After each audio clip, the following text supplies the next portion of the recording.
अस्सलाम वालेकुम मेरी यूट्यूब फैमिली। उम्मीद करती हूँ कि आप सब खैरियत से होंगे। आज मैं बनाने जा रही हूँ बहुत ही मज़ेदार फ़िश के कबाब। तो इसको बनाने के लिए जो मुझे इंग्रेडिएंट्स चाहिए यहाँ पे स्क्रीन पे आपको शो हो रहे होंगे। आप चाहे तो आप इसका स्क्रीनशॉट भी ले सकते हैं। तो यहाँ पे सबसे पहले मैंने 600 ग्राम जो है वो फ़िश ली है, जिसको मैंने एक दिन पहले ही ले लिया था और उसके बाद मैंने इसे धो के नमक लगा के वॉश करके फ्रिज में फ्रीज़ कर लिया था। और अब जो है मैं इसे डीफ्रोस्ट करूँगी।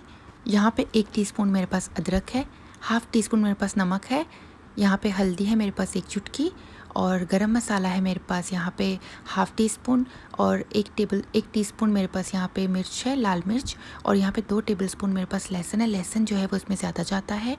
और यहाँ पे इसी के बराबर में 2 कप मेरे पास पानी है और इसी के अंदर अगर आप चाहें तो आप लेमन का इस्तेमाल भी कर सकते हैं। तो चलें चलते हैं रेसिपी को स्टार्ट करने की तरफ। तो यहाँ पे जो है वो इसे मैंने फ़िश को डीफ्रोस्ट कर लिया है। आप देख सकते हैं अब इसमें कोई भी बर्फ़ वगैरह नहीं है और इसे अच्छे से धो के साफ़ कर लिया था। और इसके बाद इसे मैंने नमक लगा लिया था, इसी वजह से मैं इसमें नमक का कम इस्तेमाल कर रही हूँ। तो चले चलते हैं रेसिपी को स्टार्ट करने की तरफ। यहाँ पे जो है वो चूल्हे पे मैंने पैन को चढ़ा लिया है, फ्लेम ऑन कर ली है। अब इसके अंदर जो है मैं पानी ऐड कर लूँगी जो कि 2 कप के करीब है मेरे पास। इसी के साथ ही अब मैं इसमें ये सारे मसाले ऐड कर दूँगी। लहसुन, लाल मिर्च, गरम मसाला, हल्दी और नमक, इन सब चीज़ों को ऐड कर लूँगी। इसके अंदर मिक्स कर लूँगी। अगर आप चाहें तो आप इसके अंदर सिरके का इस्तेमाल भी इस वक्त कर सकते हैं। यहाँ पे 1 टेबलस्पून अगर आप सिरका डाल देंगे तो मछली की जो स्मेल होगी वो नहीं आएगी। तो यहाँ पे अब जितने भी जो मेरे पास मछली के जो पीसेस हैं उनको मैं इसमें ऐड कर लूँगी। और जब सारी मछली इसके अंदर ऐड हो जाएगी तो हमने जो है वो मीडियम टू लो फ्लेम के ऊपर इस मछली को पका लेना है ताकि हमारी मछली जो है वो अंदर तक गल जाए। वैसे मछली तो बहुत जल्दी गल जाती है, बट जो है वो हमने इसका पूरा जो है वो एक कीमा सा बना लेना है। तो यहाँ पे जो है लिड लगा के अब मैं इसे पकने के लिए छोड़ दूँगी तब तक जब तक इसके अंदर का जितना भी जो पानी है वो ना खुश्क हो जाए। ये यहाँ से जो है वो मुझसे टूट चुका है। ये बेचारा बहुत बुरा लग रहा है जो लिड है इसका। तो अब जो है वो देख लेते हैं कि इसके अंदर पानी कितना है और एक बार जो है वो इसे उलट पुलट कर लेंगे ताकि जो है वो मछली दोनों साइडों से अच्छे से पक जाए। और जो है वो अब इसकी दूसरी साइड को रख के और फिर से अगेन मैं इस पर लीड लगा के इसे पकने के लिए छोड़ दूँगी जब तक कि इसका सारा पानी खुश्क ना हो जाए। तो व्यूअर्स, इसी के साथ ही आपसे एक रिक्वेस्ट करनी है, अगर अभी तक आपने मेरे चैनल को सब्सक्राइब नहीं किया है तो प्लीज़ मेरे चैनल को सब्सक्राइब कर लीजिए और बेल आइकन को प्रेस कर लीजिए ताकि इससे मेरे आने वाली वीडियो की नोटिफिकेशन आपको सबसे पहले देखने को मिले। यहाँ पे ये देखें पानी जो है वो खुश्क हो चुका है। अब जो है मैं फ्लेम को ऑफ़ कर लूँगी और इसके ठंडे होने का इंतज़ार करेंगे। जब ये ठंडा हो जाएगा तो मुझे इसके ऊपर से स्किन उतारनी है। तो चले चलते हैं, अब इसका ठंडा होने का वेट करते हैं। और ये यहाँ पे ठंडा हो चुका है, तकरीबन 10 मिनट लगे हैं इसे ठंडा होने में और ये अच्छे से ठंडी हो चुकी है। अब मैं इसके ऊपर से इस तरह से स्किन उतार लूँगी और इसके अंदर जितने जो कांटे वगैरह हैं उनको निकाल लूँगी। तो यहाँ पे जो है वो इसमें से अच्छे तरीके से अपने कांटे वगैरह बिल्कुल सही तरीके से निकाल लेने हैं। और ये देखें इस तरह से बहुत ही ईज़िली रिमूव हो जाते हैं। आप अगर बड़ी मछली लेंगे तो उसमें से कांटे निकालना थोड़ा सा ईज़ी रहता है और इसमें फिर भी कांटे हैं। और कुछ मछलियाँ ऐसी होती हैं जिसके अंदर जस्ट जो है वो एक उसकी रीढ़ की हड्डी के अंदर जितने जो कांटे होते हैं वो होते हैं। और यहाँ पे जो है वो इस वाली मछली के अंदर फिर भी थोड़े बहुत कांटे हैं और इनमें से जो है वो अब हम अच्छे से निकाल लेंगे सारे कांटे। और जो है वो इसके बाद जो थोड़ी सी कसर बचेगी तो वो हम जब इसका कीमा बनाएंगे तो हम तब हाथों की मदद से चेक कर लेंगे। ये देखिए यहाँ पे मैंने इसका पूरा कीमा बना लिया है और अब मैं हाथों की मदद से इसे दबा दबा के देख रही हूँ कि इसके अंदर जो है वो कोई कांटा ना रहे, ताकि जब हमारे कबाब हम खाएँ तो जो है वो मुँह में कोई कांटा वगैरह ना आ जाए। तो ये देखिए इस तरह से इसे जो है वो दबा दबा के इसमें से सारे कांटे हम निकाल लेंगे और अच्छे से आपने चेक कर लेना है कि इसके अंदर कोई कांटा ना रहे। तो ये जो छोटे छोटे जो कांटे थे वो इसके अंदर ही हैं, पतले बारीक कांटे, तो मैं उनको भी निकाल रही हूँ। व्यूअर्स, अगर इसी के साथ ही आपको मेरी ये वीडियो पसंद आती है तो प्लीज़ लाइक के बटन पे क्लिक कर लीजिए। आपकी सपोर्ट मेरे लिए बहुत मायने रखती है और उन लोगों के लिए बहुत ज़्यादा शुक्रिया जिन्होंने मेरे चैनल को सब्सक्राइब किया हुआ है। तो ये यहाँ पे निकल चुके हैं इसमें से सारे के सारे कांटे। तो हम चलते हैं अब इसके कबाब बनाने की तरफ। तो यहाँ पे जो है ये इसका पूरा मैंने कीमा बना लिया है और इसमें अब कोई भी कांटा वगैरह नहीं है। और इसी के साथ ही इसको बनाने के लिए जो मुझे इंग्रेडिएंट्स चाहिए यहाँ पे स्क्रीन पे आपको शो हो रहे हैं। आप चाहें तो आप इसका स्क्रीनशॉट भी ले सकते हैं। ये देखें, तो मुझे इसके लिए बाइंडिंग के लिए कोई भी चीज़ नहीं चाहिए। जैसे लोग अंडा या बॉयल पोटैटो वगैरह डालते हैं, तो उसके बगैर ही जो है वो हमारे कबाब बहुत अच्छे बन जाते हैं। और यहाँ पे ये देखें, मेरे पास डेट जो है वो प्याज है, ग्रीन प्याज, स्प्रिंग ऑनियन, और इसी के साथ ही यहाँ पे मेरे पास जो है वो हाफ़ टी स्पून सफ़ेद सूखा धनिया और हाफ़ टी स्पून सफ़ेद ज़ीरा, 3 हरी मिर्चें हैं मेरे पास, 3 टेबलस्पून मेरे पास पुदीना है, पुदीना कम डालिएगा, और यहाँ पे हाफ़ कप मेरे पास धनिया है। इन सारी चीज़ों को हम इसके अंदर डाल देंगे। आप चाहें तो आप हरी मिर्चें अपने हिसाब से भी डाल सकते हैं। मेरे पास जो है वो कम तीखी लगने वाली मिर्चें हैं, तो इस वजह से मैंने 3 मिर्चों का इस्तेमाल किया है। आप अपने हस्ब ज़ायक़ा इस्तेमाल कर सकते हैं। और अब जो है वो इसको मैं अच्छे से मसल के इसके साथ मिक्स कर लूँगी। इसको इस वजह से अच्छे से मसल के मिक्स करना है क्योंकि जो इसके ना हरी प्याज है उसका भी अच्छे से जो है वो हमने कचूमड़ बना लेना है। और जो है वो ताकि हमारे कबाब बहुत ही अच्छे और सॉफ्ट से और स्मूथ से बने।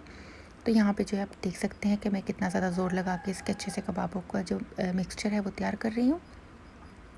और इसी के साथ ही अगर इसके अंदर कोई कांटा वगैरह होगा तो हमें पता चल जाएगा कि इसके अंदर कोई अगर कांटा गलती से रह गया है तो वो भी हमें पता चल जाएगा। तो अल्हम्दुलिल्लाह इसके अंदर कोई कांटा नहीं था। तो यहाँ पे जो है ये बन चुका है, तैयार हो चुका है। तो अब हम इसके जो है वो कबाब बना लेंगे। आप चाहें आप कोई भी किस्म की शेप दे सकते हैं, जो भी शेप आप देना चाहें आपकी मर्ज़ी है। तो यहाँ पे जो है मैं इसे नॉर्मल जो कबाबों की शेप होती है वो दे रही हूँ, इस तरह से राउंड करके। और ये बहुत ही आसान शेप है, तो ये कोई भी बना सकता है। सेम इसी तरह से बाकी सारे भी हम तैयार कर लेंगे। और क्योंकि मैंने धनिया पुदीना जो है वो रफली सा चॉप किया था, तो ये साइडों में जो है वो थोड़ा सा अगर बड़ा नज़र आए तो इसे निकाल लें। अगर आप भी मेरी तरह रफली से चॉप कर रहे हैं तो, अगर आप जो है वो बारीक चॉप करके डाल रहे हैं तो आपको ये मसला नहीं होगा। तो यहाँ पे जो है मैं थोड़े छोटे साइज़ के कबाब बना रही हूँ। और ये देखिए इसे बनाना कितना आसान है। अब आप जो है वो इसे सिंपल अंडे में डिप करके भी फ्राई कर सकते हैं, तब भी बहुत अच्छे लगते हैं। आप जस्ट इसको अंडा और मैदे के साथ डिप करके भी फ्राई कर सकते हैं, तो भी बहुत अच्छे लगेंगे। और अगर आप चाहें तो आप इसे मेरी तरह ब्रेड क्रम्स के साथ भी फ्राई कर सकते हैं। तो मैंने इस पर जो है वो बहुत सारी कोडिंग की है। तो उसके बाद जो है मेरे बहुत ज़बरदस्त सुपर डुपर जो है वो क्रिस्पी और अंदर से सॉफ्ट कबाब बने थे। तो यहाँ पे इसी तरह से मैंने सारे के सारे तैयार कर लिए हैं, ये आप देख सकते हैं। बहुत ज़बरदस्त ये बने हैं। और देखिए इसमें मुझे कोई भी बाइंडिंग एजेंट वगैरह डालने की ज़रूरत नहीं पड़ी है। अब मेरे पास यहाँ पे एक अंडा है, जिसे मैं जो है वो फेंट लूँगी। इस रेसिपी के लिए मुझे 2 अंडों की ज़रूरत थी, एक मैंने अभी इस्तेमाल किया और एक थोड़ी देर के बाद इस्तेमाल करी। यहाँ पे मेरे पास 2 टेबलस्पून मैदा है, हाफ़ टी स्पून नमक है, और थोड़ा सा मेरे पास जो है वो हाफ़ टी स्पून के बराबर मैंने इसमें चिकन पाउडर डाला है। अब यहाँ पे मैं 1 टेबलस्पून इसमें कॉर्नफ्लोर ऐड कर रही हूँ। कॉर्नफ्लोर से जो है ये ज़्यादा क्रिस्पी बनेंगे। तो अब इन सारी चीज़ों को हम मिक्स कर लेंगे, इन सारे ड्राई इंग्रेडिएंट्स को आपस में मिक्स कर लेंगे अच्छे से। तो हाथ की मदद से ही कर लेती हूँ, क्योंकि वैसे भी हाथ तो लगाना ही है। तो यहाँ पे जो है सबसे पहले मैं इसको मैदे की कोटिंग कर रही हूँ, ये आप देख सकते हैं इस तरह से। और सेम इसी तरह से मैं दूसरे को भी जो है मैदे की कोटिंग कर लूँगी और अंडे की। और फिर उसके बाद जो है वो बाद में हम इसे ब्रेड क्रम्स की कोटिंग भी करेंगे। तो यहाँ पे देखिए, यहाँ पे मैंने इसे जो है वो करके कोटिंग करके अब जो है वो मैं इसे ट्रे में रखती जाऊँगी। और सेम इसी तरह से बाकी सबको भी अंडे की कोटिंग, मैदे की कोटिंग, अगेन अंडे की कोटिंग और फिर अगेन मैदे की कोटिंग कर लेंगे। अब मैंने जो है वो एक और अंडा यूज़ किया है। अब लास्ट जो फाइनल है मेरा, अब मैं ब्रेड क्रम्स बना लूँगी और फिर जो है ब्रेड क्रम्स की कोटिंग करूँगी। तो मैंने अभी तक ब्रेड क्रम्स नहीं बनाए हैं, मैंने ब्रेड मंगवा ली थी, जो कि मुझे थोड़ी सी लेट मिली थी, इस वजह से मैंने जो है वो पहले ब्रेड क्रम्स बना के तैयार नहीं किए थे। तो ये मेरी ब्रेड आ गई, टन टन। और जो है वो अब हम बनाते हैं इसके ब्रेड क्रम्स। और यहाँ पे ये देखिए मेरे ब्रेड क्रम्स बन के आ चुके हैं। ये पहले मैंने मैदे की कोटिंग की थी, तो मैदे को अब हमें इसकी ज़रूरत नहीं है, तो हम इसे साइड पे रख लेते हैं। और यहाँ पे जो है वो ये आप देख सकते हैं कि ये मेरे कबाब भी रेडी हैं। और अब हम अंडे में डिप करेंगे और ब्रेड क्रम्स में कोट करेंगे। और फिर जो है वो अगर आप चाहें तो आप इसकी एक और कोटिंग कर सकते हैं, बट इसके ऊपर बहुत ज़्यादा कोटिंग हो जाएगी, तो जो है वो इतनी हमें नहीं चाहिए। तो बस इतना ही इनफ है। और ये देखिए कितना ज़बरदस्त सी शेप बन गई है इसकी। और ये जितने अभी देखने में मज़े के लग रहे हैं, ये खाने में उससे कई गुना ज़्यादा मज़े के थे। तो ये देखिए आप इसकी कितनी मज़ेदार सी शेप आराम से बन रही है, इसे हैंडल करना भी इतना ही आसान है। तो आप देख सकते हैं ये तैयार हो चुका है। तो सेम इसी तरह से मैं बाकी सबको भी जो है वो अंडे में कोट करके, ब्रेड क्रम्स में कोट करके रखती जाऊँगी और फिर लास्ट में हम इसे फ्राई कर लेंगे। अगर आप चाहें तो आप इसे फ्रीज़ करके भी रख सकते हैं किसी भी ज़िप लॉक बैग में, तो ये ख़राब नहीं होंगे 1 महीने तक। और जो है वो आप इसे जब चाहें निकालें, फ्राई करें और जो है वो शाम के स्नैक के साथ, लंच बॉक्स में, कभी भी कहीं भी इसे इस्तेमाल कर सकते हैं। तो ये इसी तरह से मेरे ये सारे के सारे तैयार हो चुके हैं। अब मैंने चूल्हे पे जो है वो पैन को चढ़ा लिया है, उसमें मैंने ऑयल डाल लिया है। ऑयल को जो है हम ज़्यादा गर्म नहीं करेंगे, मीडियम लो के दरमियान में रखेंगे। और यहाँ पे जो है वो कबाब तलना स्टार्ट हो गई हूँ मैं। स्टार्ट में मैं सिर्फ 4 कबाब डाल के देखूँगी कि जो है वो मेरे कबाब कैसे फ्राई होते हैं। तो यहाँ पे मैंने जस्ट 4 कबाब डाले हैं और इसके बाद जो है वो एक साइड जब हल्की सी डन हो जाए तो ही आपने साइड को चेंज करना है, अदरवाइज़ आपके सारे ब्रेड क्रम्स जो हैं वो तेल के अंदर मिक्स हो जाएंगे। और यहाँ पे आप देखें ये हो चुके हैं एक साइड से, तो मैंने इनको पलट लिया है। अब हम जो है वो इनको दूसरी साइड से भी पलट लेते हैं। अब मैंने एक जो है वो पेपर टॉवल ले लिया है और उसके ऊपर जो है ये सारे के सारे कबाब जो है हम निकालते जाएंगे। आपको जितना गोल्डन कलर पसंद हो आप अपना डिज़ायर कलर आने तक जो है वो इसे फ्राई कर सकते हैं। तो मैं यहाँ पे इनको शैलो फ्राई कर रही हूँ, आप चाहें तो आप इनको डीप फ्राई भी कर सकते हैं। तो अभी जो है जो कलर मुझे रिक्वायर्ड है वो कलर अभी तक नहीं आया है, तो तभी मैं जो है वो इसको थोड़ी देर के लिए और पका रही हूँ, क्योंकि मुझे बिल्कुल डार्क गोल्डन कलर चाहिए जो आंखों को भी अच्छा लगे देखने में। तो बस जैसे ही मेरा डिज़ायर कलर आता है तो मैं इनको निकाल लूँगी और आप जो है वो इसको हरी चटनी के साथ, इमली की चटनी के साथ या मेयोनीज़ की चटनी के मेयोनीज़ की सॉस के साथ, किसी भी चीज़ के साथ आप इसे सर्व कर सकते हैं। तो इन्हें बनाना बहुत ही ज़्यादा आसान है, वो तो आप देख ही चुके हैं। तो अगर आपको मेरी रेसिपी पसंद आए तो प्लीज़ लाइक के बटन पे क्लिक कर लीजिएगा। तो यहाँ पे ये देखिए सारे के सारे अब ये हो चुके हैं डन। और सेम इसी तरह से बाकी सारे बैचेस को भी हम डाल लेंगे। बाकी तो एक ही बैच और निकलेगा जिसमें मैं सारे एक साथ ही डाल लूँगी, क्योंकि इनको फ्राई करने में मुझे कोई भी प्रॉब्लम नहीं हुआ है। तो मैं उसमें जो है वो 5 या 6 जितने भी मेरे पास जो बच रहे हैं वो मैं ऐड कर लूँगी। अभी मैंने ऑयल को इसलिए साइड पे निकाल के थोड़ा सा ठंडा करने के लिए रख दिया है। ये देखिए कितने ज़बरदस्त से बने हैं, ताकि मेरा जो ऑयल था वो बहुत ज़्यादा गर्म हो चुका था। और अब जो है वो इसमें डाल के तो एकदम से कलर ख़राब हो जाता अगर मैं गरम गरम में डाल लेती हूँ इन वाले कबाबों को। तो अब जो है वो ये वाले सारे कबाब भी मैं इसमें डाल लूँगी। तो ये तकरीबन मेरे पास 6 कबाब है, एक छोटू सा कबाब है, तो 5 मेरे पास बड़े कबाब है और एक बहुत छोटे साइज़ का है।